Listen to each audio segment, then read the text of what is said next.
All right, good afternoon, everyone. Welcome to the second half of today's podcast. It is Monday, February 13th, 2023.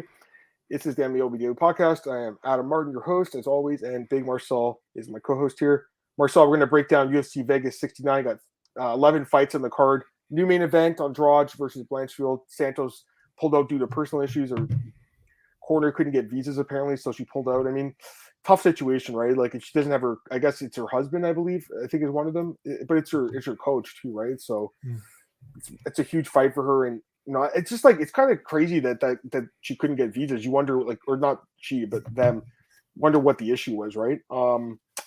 And because I think she's fought in Vegas before, right? So I'm a little surprised that it happened for this. Anyways, got a new main event here, Marcel, with Andrade and Blanchfield. Just overall, Marcel, I always ask you this: like, what are your overall thoughts on this card before we breaking down all the individual fights? What do you think? Listen, man, I hate to shit on cards, but I mean, this fight is as top heavy can be. I mean, if the main event doesn't happen, somehow this card is fucked. And let's be honest, then you got to put Jim Miller against Alexander Hernandez in the main event if this main event falls through, because that's the only other fight on this card that can carry this card pretty much. Let's be honest. Listen, man, there are some fun fighters on the prelims as well who are making their debut. I'm looking forward to, but overall, this card is less appealing to anybody. I think I posted this card, I think, 3 or 4 days ago. Literally everybody's negative about the card, and the thing is, like, you put like a 265 matchup non-ranked on it, 205 matchup between a middleweight and a former heavyweight. You got another light heavyweight fight on there which doesn't belong on the main card. It's like, what are we doing? Joe Solecki is still supposed to be on the card, but he hears today if he gets an opponent, so I hope he gets one. But I don't know, man. Let's be honest. It's not the greatest Joe card. So is there a chance he stays on the card? So what I've heard is that they get to know today if they found an opponent for him. If he does, they don't know the day he's off the card, But it's still not sure. I haven't heard anything yet. So if I hear anything, do you have any idea who that would be? Can you give us? No, they didn't know. Okay, they simply didn't know. Fair enough. Okay, fair enough. Let me just get these comments quickly, and we'll start the podcast, guys. We got our boy Antoine here. Part 2, let's get it. That's right, man. And we got Marcus Mustard. Fight fans, let's go. UFC 69. No, it's not UFC 69. That was wasn't that Matt Serra and GSP? Wasn't it, Marcel? UFC 69. Yeah, shout out, right?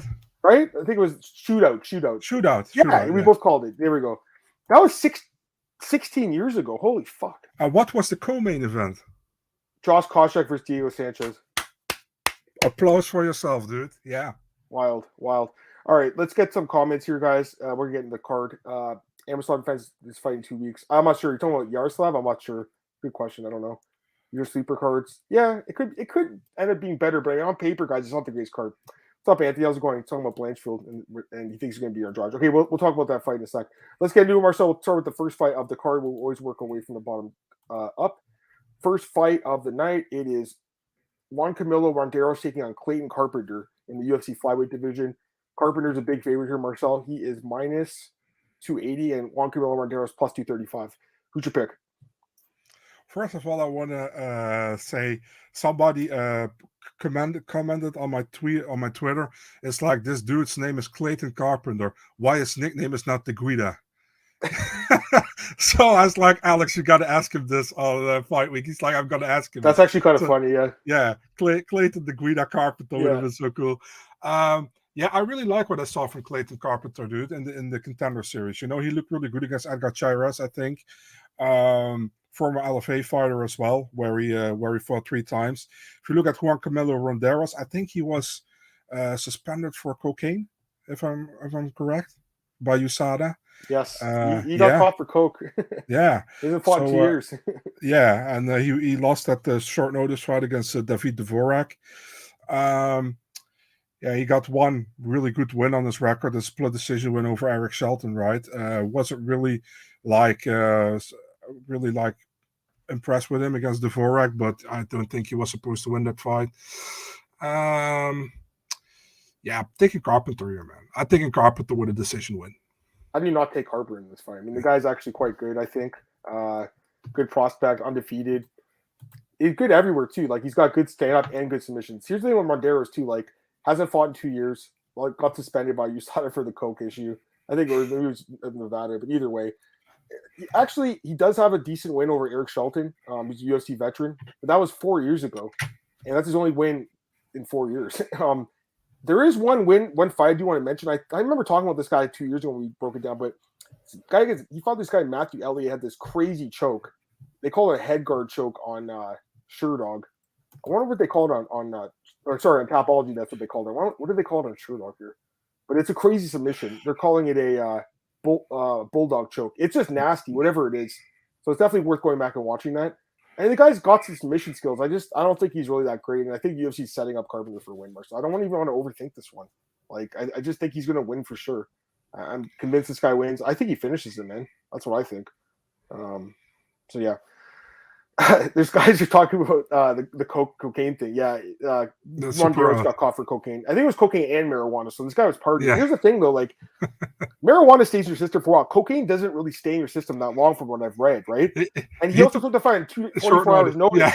So he probably did a line the night before or something. And, like, they called him in the morning. They're like, "You're fighting tonight, buddy." And they're like, "It's like, oh shit." He's getting the call for his manager while he's doing a line. That's too funny. It's too funny. I mean, listen, I kind of feel bad for the guy because he's lost 2 years of his career, but yeah. I mean, you can't use drugs of abuse, right? I mean, it's just, you gotta know that, especially like if you're like, his manager probably told me he might get the call too. Like, he's got to know, like, to stay ready, right? Anyways, I think it's hilarious. The guys in the chat are laughing. That's funny, Marcel. All right. Let's go to the next fight here, guys. By the way, what Glenn says, I agree with him, to be really honest. What is Glenn say? His card. Oh, like the seats at the Apex are ridiculous. Crazy what they ask for the seats. Yeah. Let's go to the next fight. AJ Fletcher taking on Themba Gorimbo. He's taking his debut in the UFC, Marcel. Mm-hmm. And AJ Fletcher, the Ghost, minus 255. Themba Gorimbo plus 215. What's your pick in this one? Yeah, man, AJ Fletcher, that's the Poirier's dude, right? He fought twice in the UFC. He looked good in the Contender Series. I think he had the very first fight of the Contender Series in 2021 against Leonardo Damiani. Mm-hmm. He won. Against Samuelsberger early on, he looked good, man, but Samuelsberger took over. And in the last fight against Ange Lusa, really crazy fight, to be really honest. It was a sick fight, man. Yeah. It was an awesome fight. Really crazy one. And he lost that one. So now he's fighting Themba Gorimbo. I really like Themba, man. Themba's a fun fighter to watch, in my opinion, but can he go with the how do you say that? With the first time in the UFC, the octagon jitters, the strength of competition is much stronger here, I think. Difficult, man. He posted yesterday on Twitter that he's going to be a champion. He's a super positive and happy guy, super nice guy to talk to as well. It's man, I really listen, man. I don't have to be biased, but I really hope Themba can pull it off. But I think AJ might get the decision here. Yeah, he did take it on short notice, AJ Fletcher, filling for Billy Goff, so that's worth mentioning. Yeah. But I don't know. I still think he wins the fight, Marcel. I do think he's, like you said, like, he has more experience in the octagon. Like, if you look at the fights with Samuelsberger and Lusa, like 29-28 decisions, Marcel. They were competitive fights. Yeah. They weren't completely like one-sided fights. He did lose, but they were competitive. And I would hope he's improved since then. He's taken off, 6-7 months now. The striking defense is definitely not good, but he's got some good ground game, and he's got some power himself. I just don't know enough about Gorimbo, to be honest with you. Like, I'm just not convinced. He's a UFC caliber fighter, yeah, but this is the kind of fight where you could come in and surprise us too. So I wouldn't bet on this fight. I would stay away from it. But if I had to pick someone, it's going to be AJ Fletcher, Marcel. You get some more comments here, guys. The Cocaine Bear. Yeah, that movie looks amazing, though. That movie looks fucking amazing. I saw the trailer for it in the theater. I saw a movie last week, and it looks so good. It looks so fucking good. I can't wait to see this movie. Yeah, it makes you want to use cocaine, right? No, just kidding. Well, they run the phone for Cocaine Bear during the fight. It looks really good, though, guys. Like, the person who directed, Elizabeth Banks, she was in, remember that movie, The 4-Year-Old Virgin? She was the chick at the bookshop. She's like a director now. She's a really good director. Like, I think it's going to be a good movie, personally. I love movies. I think this one's going to be good. But, yeah. I don't do coke, so I have no idea. But same. I know. Yeah, but I mean, I'm sure Juancamilo Ronderos is going to watch the movie. I'll say that. Hey, Marcel, he's going to be the first guy in line. He already has his tickets. Why is Octagon allowed to have sponsor of the fighters' trucks? Just because it's the UFC controlling everything. Yeah, they're getting paid a lot of money to promote it, Patrick. What's Fletcher's weakness? Striking defense. Striking defense is a problem, in my opinion. All right, let's go to the next fight here. Got to give Patrick Dana, who's here in the chat, I got to give him a shout out, man. I did an interview with him. He's also he's like a beginning, trying to get an MMA media journalist. He also interviewed Aaron Bronstetter and Mike Davis, I think, so far. Really cool guy, and thanks for being here, dude. I really appreciate it. There you go. All right, let's go to the next fight here, guys. We got Evan Elder taking on Nazim Sadykhov.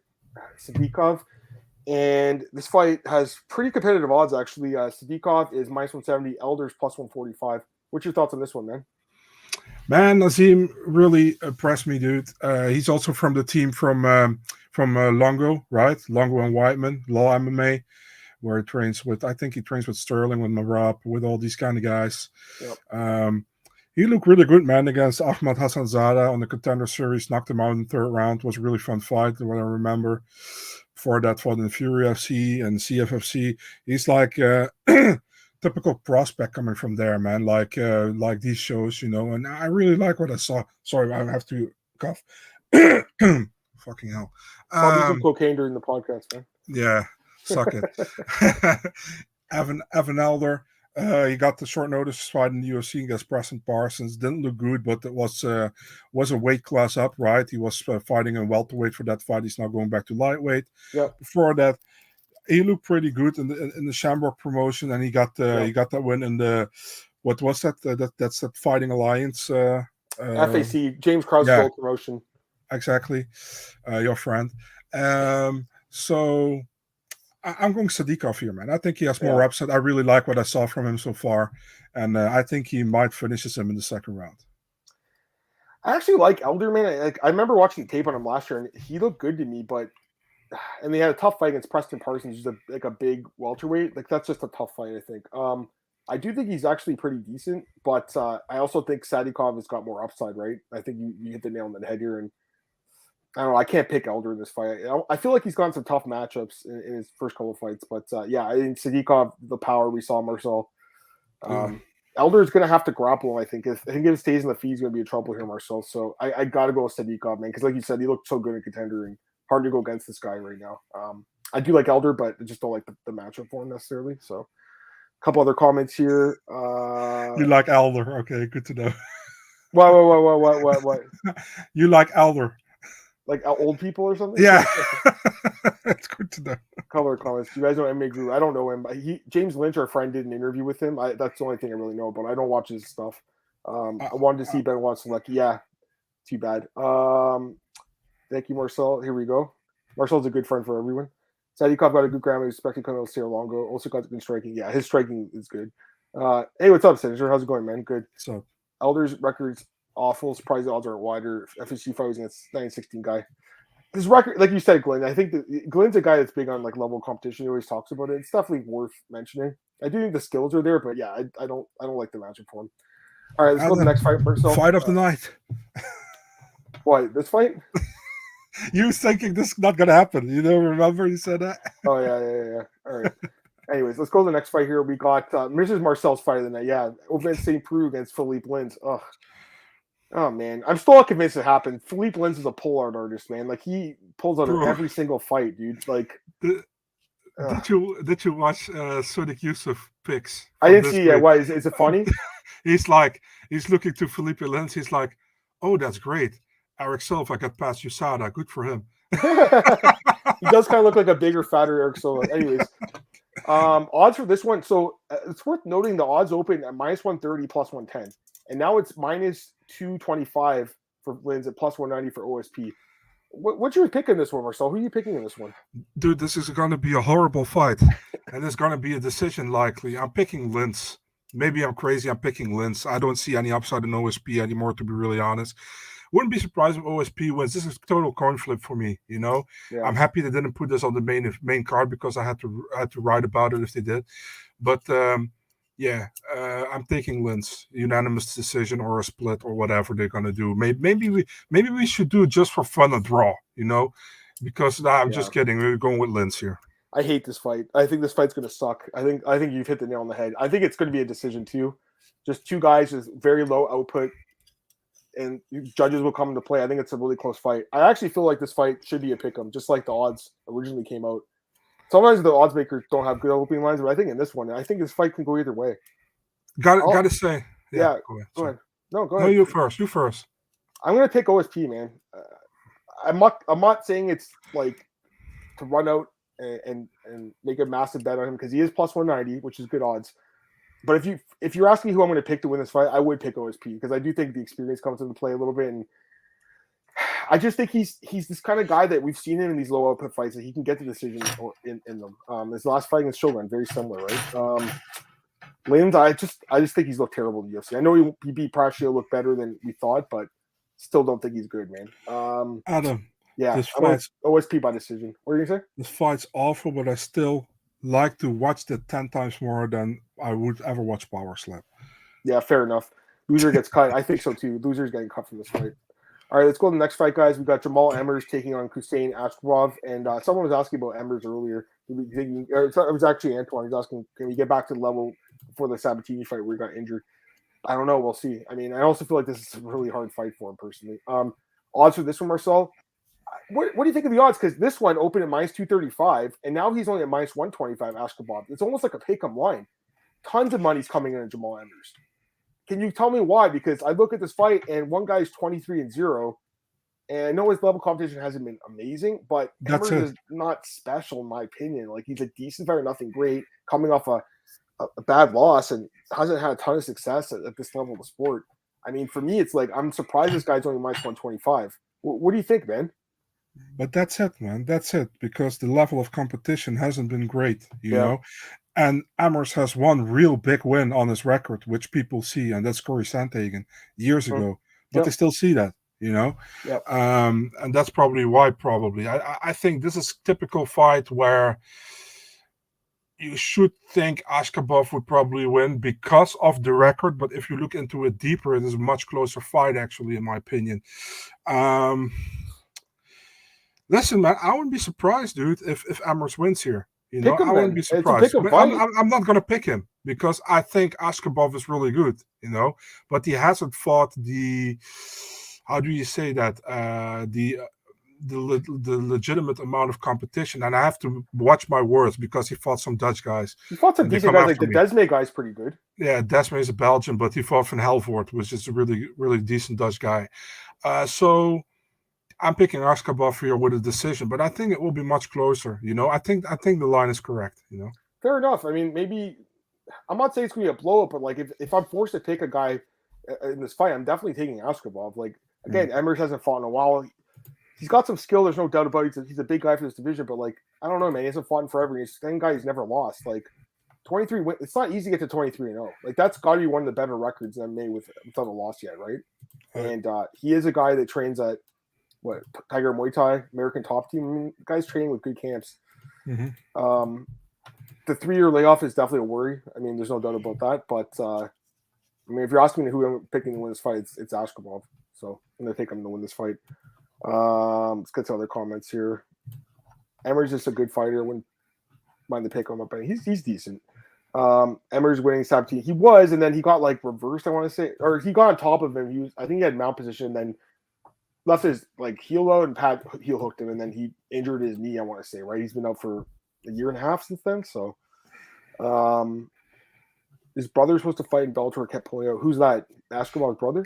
That's Khusein. You got Khusein and Khusein. Oh, it's interesting. Why has he been out for 3 years? Do you know, Marcel? Was it USADA? Was it USADA? He was supposed to fight. I think he was supposed to fight Joe Anderson Brito. I'm checking right now. Series. So visa issues. Yeah, but he also had his arm in the brace at that moment, so I don't know. Yeah, not USADA. I don't know why I said that, but yeah, visa and injury. It looks like.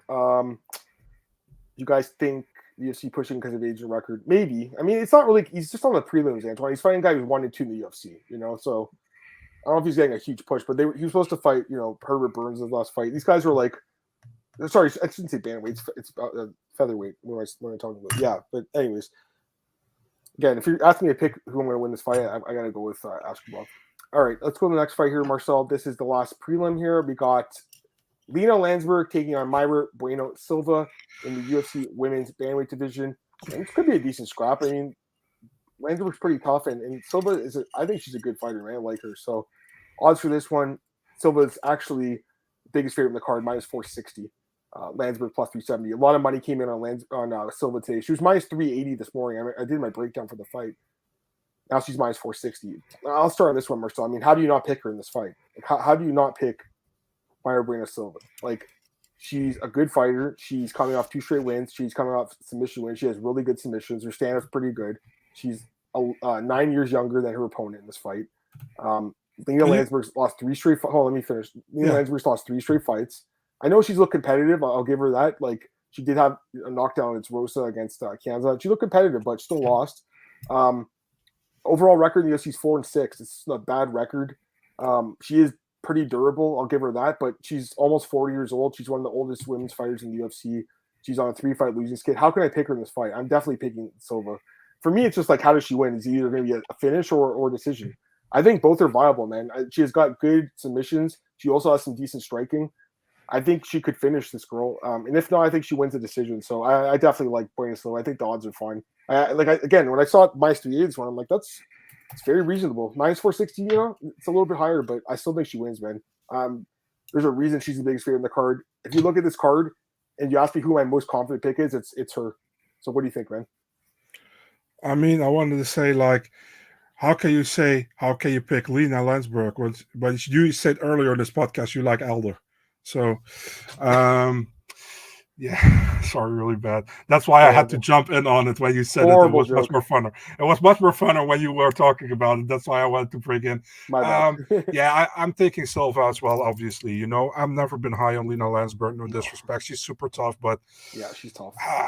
That's pretty much it, And Mayra Bueno Silva has the tools to beat her via submission, for example. I think she could too. I think she could submit her. I think she could. Yeah. She's got. I think she will. You think so? Yeah, I think it's possible too. Yeah. I think so too.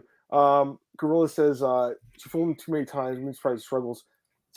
She only lost to Furo and she lost to Moroz. Those are 2 pretty good fighters, and she did have a draw with De La Rosa, but she grabbed the fence at one point and got a point deducted. She hadn't. She actually would have won the decision. So.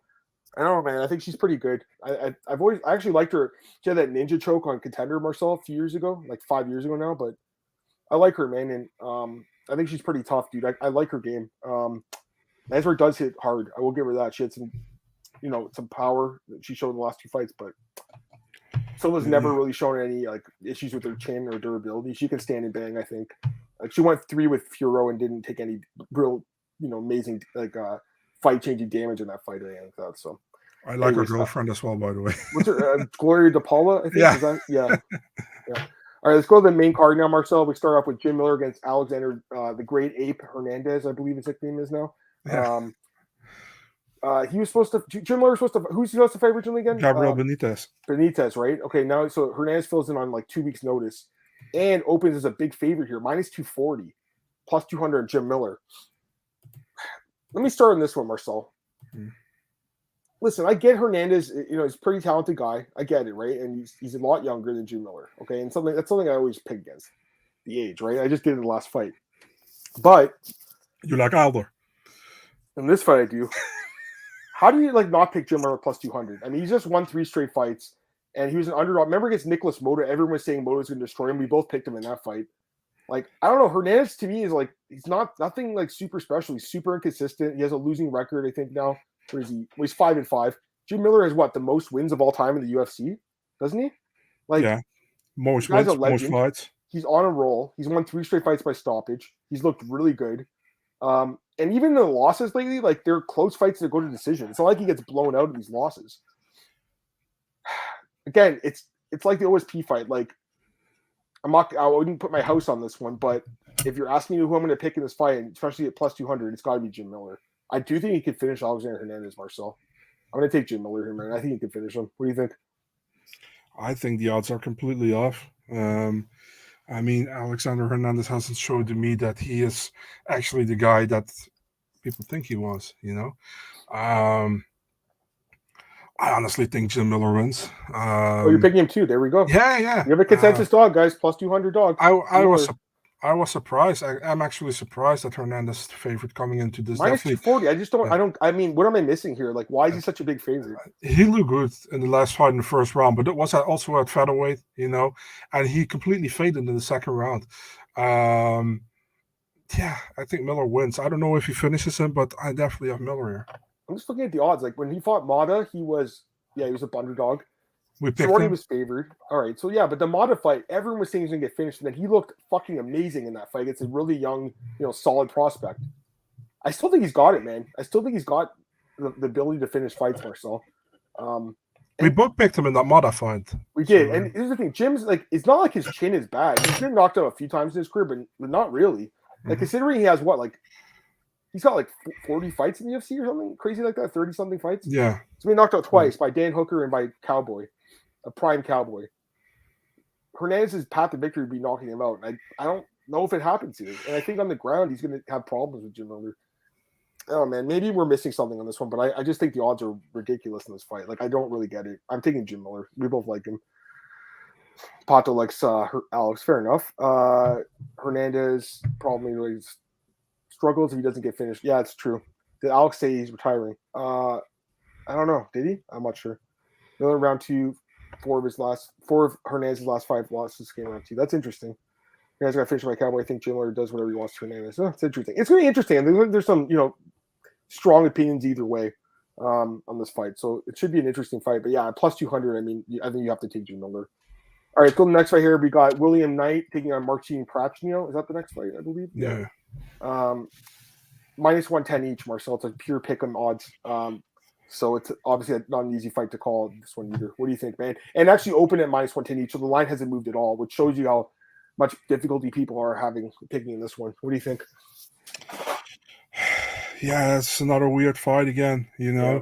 You got like a really short, stocky guy against a really lanky guy. And both guys haven't been really, how do you say that, really convincing so far. I hope William Knight this time makes 205, actually. That would be a struggle as well, I think. Yeah, what can I say? Marcin is trained by Dutch coaches. He's training in the Netherlands as well. But hasn't really, he had 2 wins in the UFC back-to-back. Remember, he won against Khalil Roundtree and he got a good knockout win against, I think, Villanueva, right? So that's nice. Then he lost to Lins last time, but he got out-wrestled, pretty much out-grappled in that fight. Knight hasn't looked good in a long time, in my opinion, but still, I think if he wrestles Prachnio, he can win the fight, And if he does that, he will likely win. So difficult fight to pick, but I would go with William Knight via decision, probably. I actually have the same pick here, but again, it's kind of a weird fight. Like, it's hard to trust this guy, right? It really is. Like, gets finished by Devin Clark. Devin Clark doesn't finish anyone, and he gets destroyed by him. And then, he had some like close fights, like the Manyfield fight. He won because he knocked him down. That's the thing where I have to pick him here because of the power. Like, Prachnio's chin to me is still very questionable. He got knocked out a bunch of times at the beginning of his career. And I know he's looked better since then, but I still don't trust this guy at all. And he could win the fight, Marcel, if he keeps it standing and just outstrikes him from the outside and doesn't get hit. I mean, that's his path here. But I think Knight's got some power, and I do think he's got the grappling advantage. You can get some takedowns here. I think you can get him to the ground maybe. Prachnio's bad takedown defense too. So, like, Lins took him down pretty easily. Knight at light heavyweight is always interesting though, because he's a big dude. His last few fights were heavyweight, so I'm curious to see if he makes weight. Didn't he miss weight against Grisham? I want to say they moved it to heavyweight fight. Remember he against who? Grisham. Oh, against Grisham, yeah, the highest weight. What did he come in at? Like 220, 216 or something? Yeah, they had to move it up to a different weight class just that the fight could still happen. Yeah. So I even wonder if he can make 206. It would be. I go with William Knight. I just can't pick Prachnio. All right, go to the next fight here, Marcel. This is another kind of weird fight in my opinion. Josh Parisian taking on Jamal Pogues, a Stormtrooper, which is a cool nickname, by the way. I would prefer Jamal Pogues. That's a good one. Pogues minus 230, Parisian plus 195. What do you think? I think the fight doesn't supposed to be on the main card. That's what I think. Josh Parisian comes off that Bordeaux win. You know, he didn't look good in the first round, but he finished him in the second. Jamal Pogues come off the Contender Series win, where he didn't look that great, I think, but he had a sad story, and Dana really felt bad for him, and he gave him a contract. Remember? What did he say again? Like I don't know exactly what was going on in that story, but he had a really sad I remember, story. like it wasn't the greatest fight, but Dana really liked what he said. Yeah, I remember. Yeah. Yeah. So he got the contract. I was thinking that he would go back to 205, which is the normal weight class. I'm surprised he's a heavyweight, man. I got to be honest. Yeah. But I think he is more how do you say that? More flexible than Josh Parisian at heavyweight. Josh Parisian will probably have the advantage in the power, you know, but Jamal Pogues, I expected to dance a little around on him, and I hope for a finish. Let's put it this way. I hope for a finish. I'm going with Jamal Pogues in the first round via knockout, TKO, ground and pound, whatever, you know, but we'll see, you know. This is like a 50-50 fight to me, and I just hope either one of them gets a finish in the first round. Yeah. So who'd you pick? Sorry, who'd you pick? I picked Jamal Pogues via eye. No, just via punches. I don't know. Like, I feel like this fight, again, is kind of, like, really competitive. Maybe I'm missing something, but I just don't really see why this guy's such a big favorite here. Like, Parisian he's not great, but he has won fights in the UFC. He's really tough. Very tough guy. Showed that in the last fight, he got dropped and then came back and won. Showed his medal. And he is the bigger guy. He's a legitimate heavyweight. I almost feel like he could use his, like, fat to, like, push this guy against the fence a little bit. You know, Marcel? I think this fight can go either way. I guess I'll take, again, it's not like a super confident underdog pick, but if you ask me to pick a guy at plus 200 that I think has a good chance to win, I'll take Parisian. It's not super confident, Marcel, but I'll be a little different here and take him. Probably to get a TKO ground and pound or something. That's what I'm thinking. All right, go to the next fight here. We got co-main event, Marcel. We got Jordan Wright taking on Zach Pauga. Jordan's moving back to light heavyweight. Zach's moving down to light heavyweight. So that's interesting. Zach Pauga, minus 275. Jordan Wright, the Beverly Hills Ninja, plus 230. Who'd you pick? I wonder if this is the first time that somebody co-headlines a card who has 3 losses in a row. So Jordan Wright going to light heavyweight now to fight Zach Pauga, who comes from heavyweight to light heavyweight. It's actually crazy matchup. Jordan Wright, last fight, he looked good in the beginning against Dusko Todorovic, remember? And then he got gassed and he got finished in the second round. Zach Pauga, actually same thing, man. Not same thing, but he also got finished in the second round after looking good in the first round against Usman. He wasn't gassed, he just got caught with a punch, got knocked out. I can go a complete talk about this fight, but it's very simple. I'm taking Zach Pauga via knockout in the first round. And if he doesn't knock him out, he probably gets a later finish. I mean, you have to pick him here, right? How do you pick Jordan Wright? Like, it's just impossible to pick the guy. He just hasn't looked good at all in the UFC, and his chin is extremely questionable. His durability is just a huge question mark. You can't pick him. You just can't do it. I can't pick Jordan Wright. There's just no way I can pick him. I do think he's got a chance, though. I'll tell you that. I can't pick him, but I think he's got a chance, Marcel, because Zach's chin is not great from what we saw against Muhammad Usman. I get it, it's a heavyweight, but Jordan Wright's a very fast dude. And he, you know what, Marcel? He is good in the first round. And we saw that against Barrio, right? Like, or was it Barrio? Sorry, Dusko. No, last fight. Dusko, Dude, he came out like a bat out of hell, and it's amazing his opponent survived that. And then obviously he gassed and faded. So I'm just curious to see how he looks at 205 again, because if you look at his record, he did have that crazy win over Ike in his debut at 205. Maybe it's a good move for him to move up, but I still can't trust him. Gotta go with Zach. I'll take second round knockout. I think once he gets tired, right, he'll get knocked out. But I don't know, man. I bet on Pauga in his last fight, and I don't trust him right now, so I can't bet on him here. I have to see more from him. All right, let's get some more comments. Miller and Hernandez co-main. Yeah, that could have been co-main. I think they like Zach though, right? Because he was an Ultimate Fighter. Wright's chinny, very chinny. Crazy Zach got signed after his chin. I agree. Well, yeah, I know what you're saying, but they need fighters at 205. So yeah, good chance. Knight weighs more than Pogues on fight night. Knight was 250. Yeah, I'm very curious to see what his weight would be in fight night if they ever showed that. I agree with this. Zach should have been a light heavyweight the whole time, but he had to go on tough heavyweight. If Usman's brother can knock out Zach, I think so too, Jordan. I think it's possible. So that's why I would stay away from this one. But I still have to pick Pogues. All right, go to the main event here, Marcel. Looking forward to talking about this one. So originally, obviously, guys, it was supposed to be Tyler Santos taking on Erin Blanchfield.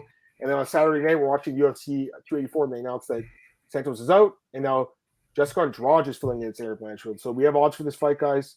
Minus 190 on Jessica Andrade, plus 160 on Erin Blanchfield. And I'll start on this one, Marcel. Listen, I like Erin Blanchfield, man. I know you like her too. I can't pick her in this fight. There's just no way. How can I pick Erin Blanchfield here? Jessica Andrade is like one of the best women's fighters in the sport, pound for pound. She's looking incredible. 3 straight wins, looked fucking amazing in all these fights. She's just looked great, dude. Like, she's so powerful, so good on the feet with the striking. She hits so fucking hard. Her submission game is nasty. Dude, how do you not pick her here? I mean, listen, Blanchfield's good. Like, she's a great prospect, but you go from fighting JJ Aldrich, who she struggled against, Molly McCann, who's not good at all and got completely exposed, to fighting Andrade. Blanchfield's going to have to get takedowns and control her on the ground. I just really don't see that happening. I know Valentina was able to do that to Andrade, but other than that, she's pretty tough to get down and hold, man. Other than Valentina, no one's really did that to her in a long time. So, despite the short notice, I really like Andrade in this fight, man. And it's 5 rounds, so I doubt it goes the full 5. I think she's going to finish Erin Blanchfield. I just feel like the UFC's really rushed Blanchfield. I was going to pick Tyler Santos against her too. How can I not pick Andrade? Jessica Andrade by knockout, TKO in like 2nd or 3rd round. What do you think, man? I think you have to look to Erin Blanchfield that stare at you right now behind me. She's pissed. That's what I think. Yeah. So, oh man, realistically, Andrade is way better on the feet. You know, way better on the feet. But the ground, that's a thing, you know. I think Andrade is really good on the ground as well, but Blanchfield is also super good on the ground, in my opinion. Oh, man, if the fight keeps standing, Andrade knocks her out, I think. But got to stand my ground here, dude. Taking Blanchfield. Yeah, got to stand my ground here. I think that Erin is smart enough to try to get it to the ground. You know, that's what I think. Does she hold her there? I don't know. You know, if she can't hold her on the ground, she's in big trouble. I know that, you know, but I got to take a gamble sometimes. I told a friend of mine as well. Sometimes you got to take a gamble. And I think she can get her to the ground a couple of times. And I got the submission 3rd round for Erin Blanchfield. Wow, there you go. Okay. I got to go with my original thoughts. You know, I would have picked Blanchfield probably as well against Santos. I honestly think this is a much tougher matchup for her than Santos, to be really honest. I know many people. You would have picked her against Santos too, then? Yeah. Really? Yeah. I think this is a much tougher matchup, actually. Listen, man, I've seen Santos struggle as well in the UFC. You know, remember that first fight when she sent her twin sister?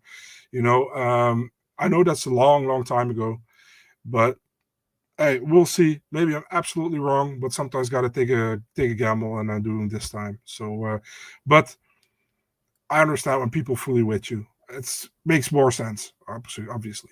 Mine's not crazy. I mean, there's definitely going to be people that are going to pick Blanchfield.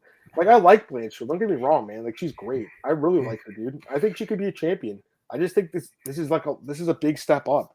For sure. It's a massive step up. Like, it really is. If she goes in and wins this fight, though, I think I almost want to push her past Furo for a title shot if she beats Andrade. You pretty much go from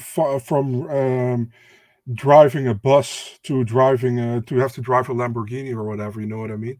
So it's. I just think Andrade is really fucking good, guys. Like, and I agree. She's just like she's looked 2 so weight good classes. She's been 2 weight classes, and I just think she's like looked really good lately too. Like since the Valentina fight, which was two years ago now, 3 straight wins, destroyed Sadykhov. First standing arm trial choke in UFC history against Amanda Ramos, and then destroys Lauren Murphy. Like these fights weren't competitive really. Also destroyed Caitlin Chukagian too. Had close fight with Nama Yunus. She also beat Rose. Obviously lost to Wei Li in a quick fight. See, she's so much experience. She started with Lemos early on, but fight only lasted 3 minutes though, and then she submitted her. And on the feet, and Erin's not gonna struggle her on the feet. And with Erin, like that fight with JJ Aldrich, man, she didn't look good in that fight. You know, Marcel like came back and won, but I agree. Listen, she looked good against Molly. UFC fed Molly to her for some reason they built Molly up just to feed her to Blanchfield because they like her. I think UFC matchmakers like her, though. I think they think she can win this fight because they wouldn't have given it to her if they don't think that. But I'm not convinced. I have to go with Andrade, man. So you pick Blanchfield. You thinking she submits her, or? I think, yeah. So this fight's not going to go 5 rounds. Let's say that, right? You don't think so either, right? No, you think Andrade stops her, and which is possible. I'm going with the submission. Under fight doesn't go distance is like -200. I actually like that. I don't think this fight goes 5. I don't think so. Anyways, let's get some other comments here, guys. Joe likes Blanchfield ground and pound. Ooh, interesting. Next question. If it goes past round 3, is Blanchfield the cardio keep on? I don't know. I'm not sure. Andrade doesn't get tired. We know that. Are you surprised Andrade Blanchfield's not a catch weight? A little bit, but Andrade, remember, she's 115 really. So I don't think weight's going to be a problem for her. Always training. Massive step up. I agree, George. You see, how many of you guys see a rematch between Weili and Andrade? I think Weili probably wins, but Andrade would be more competitive than that first fight, which was quick. Andrade must feel really good about the fight taking a short notice. I agree. I mean, she definitely thinks she can win. I mean, she's confident. John, it seems like the fighters who fighting in 6 weeks do well if the previous one was easy, like Bukowskis. Yeah, Tyson Pedro's not good, so apparently, anyways. Yeah, Aldrich, that fight was a little. She did. Yeah. Andrade wins. Does she get the winner? Valentina Grasso, or who does she fight next? I guess it would be Furo. Like, Furo, I don't know what she's doing. She's like, I don't want to fight for the belt. Like, what is she doing? I really don't understand. Is she injured or something? I actually respect it, She's like, I want to first get tested the 5 rounder before I fight for the belt. Well, then she'll fight the winner of this fight in 5 rounds. Yeah. There we go. Fight. Gorilla likes Blanchfield. It's not just you, Marcel. Andrade is really good, but I always think Blanchfield's what's needed to beat her. Possibly. I think Blanchfield's going to shock a lot of people. Maverick's strong. Maverick's good. There you go, Marcel. You have a lot of support here, man. More than I figured, I'll be honest. Yeah, for sure. I don't know. I really like Andrade. Anyways, that's it for this preview. Forgot about Santos. They could do Santos against Furo. That's another fight they could do. They have to do it probably in Brazil, right? Because it looks like there's visa issues for Crosby. Anyways, that's it for this podcast, guys. Really appreciate everyone joining us. Anything else you want to talk more so before we get out of here, or are you good? Is there anything else, any news or something that you want to mention? No, nothing really, man. I'm good, I think. Me too. I'm just double checking in case I missed anything. I mean, we have a lot of events coming up, guys. So there's like really no break, right? Like, when's the next break, Marcel? It's got to be a while from now, right? It's April 1st, and that's not. I'm not kidding. That's because of. Is that because of March Madness? I think is that the finals on. Yeah, you also have that crazy card with Jose Aldo, Jeremy Stevens with the boxing, and George Masvidal boxing, or Jorge Masvidal's. What they announced. You remember? That card looks really good. Yeah, there's a lot of good fighters. I thought that was April Fool's when I saw that. Anthony Pettis against Roy Jones Jr. By the way, the April 1st is the Final Four for they call it March Madness is going into April. But yeah, it's a big event in the States with all the college basketball. So that's why there's no event that week. Yeah. Anyways, a couple other comments. It's nice to have a break sometimes. Yeah, I don't mind it. I don't mind a break. Good show should have a tip jar. How do you even do that? Like, maybe I should add it on my Twitter or something. Yeah, I mean, I don't know how to do it because the thing is, this is Odds Breakers YouTube. If we ever started a new one, or our own, but yeah, it's okay. Appreciate it though, man. Any qualification for the May pay-per-view? No. Possible Giga opponents. Say his fight coming up. I don't know. Sodiq Yusuff maybe? I don't know. I have no idea. I really have no idea. All right, Marcel, let's just get out of here. So you guys can follow me on Twitter at MMAOB. You can follow Marcel, Big Marcel 24 on Twitter, Instagram. Podcast at MMAOB.com. It's on our YouTube, as you guys know. Like, share, subscribe, tell your friends about it. You guys can also find the podcast on Apple Podcast, Spotify, SoundCloud, all those places you get your podcast, guys. So you can, like I said, download it, listen to it while you're like working out or whatever, or going for a walk with your dog or whatever you want to do. Let's just preview next week. Back Monday, we'll be recapping this card and then previewing the next UFC Vegas 70 card, Krylov versus Spin. Looking forward to that. But yeah, I hope everyone has an awesome weekend. Hope the card's good, Marcel. Hope it's better than it looks on paper. And yeah, we'll talk to you guys soon. Hope everyone has a great week. Talk to you guys soon. Peace.